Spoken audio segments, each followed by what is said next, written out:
எடுக்கக்கூடிய உணவும் மூலிகையும் நம்மளுடைய கொலஸ்ட்ரால் லெவலை மெயின்டைன் பண்ணணும், ஃபேட்டி லிவர் குறையணும், அதுக்கப்புறம் தொப்பையும் குறைக்கணும்.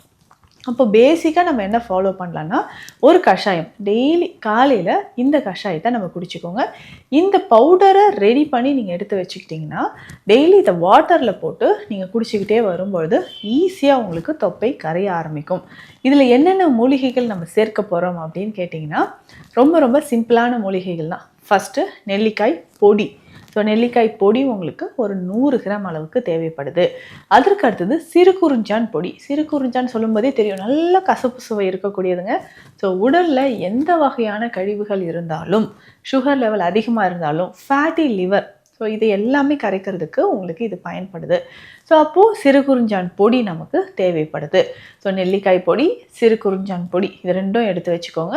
ஸோ இது கூட இது ரெண்டுமே 100 கிராம் எடுக்கணும். ஸோ ஏலக்காய் 50 கிராம், சீரகம் 50 கிராம் தேவை, பெருஞ்சீரகம் சோம்பு அப்படின்னு சொல்லக்கூடிய பெருஞ்சீரகம் ஒரு 50 கிராம், லவங்கப்பட்டை ஸோ இது ஒரு 50 கிராம் எடுத்துக்கணும். ஸோ இது எல்லாமே பவுடராக எடுத்துகிட்டு, நான் சொன்ன அளவுப்படி எடுத்துகிட்டு, டெய்லி காலையில் ஒரு ஸ்பூன் எடுத்து தண்ணீரில் போட்டு 2 பல் பூண்டு தோலோடைய கூட நான் சும்மா தட்டி அந்த தண்ணீரில் போட்டுருங்க. ஸோ 3 கிளாஸ் தண்ணீரில் இந்த பவுடர் ஒரு ஸ்பூன் போட்டுடணும். அதுக்கப்புறம் 2 பூண்டு பற்களை தட்டி அந்த தண்ணீரில் போட்டுட்டு நல்லா பாயில் பண்ணிக்கோங்க. ஸோ பாயில் பண்ணிவிட்டு வடிகட்டி டெய்லி இதை ஃபில்டர் பண்ணிவிட்டு டெய்லி இதை குடிச்சிட்டே வரணும். ஸோ ரெகுலராக இதை நீங்கள் பயன்படுத்திக்கிட்டே வரும்பொழுது உடலில் இருக்கக்கூடிய தேவையற்ற கழிவுகள் வெளியேறும். கல்லீரலுக்கு இது ரொம்ப ரொம்ப நல்லது. ஸோ தொப்பை இருக்கிறவங்க ஃபேட்டி லிவர் இருக்குமா அப்படின்ற ஒரு டவுட் வேண்டவே வேண்டாம், கண்டிப்பாக இருக்க வாய்ப்பு இருக்குது.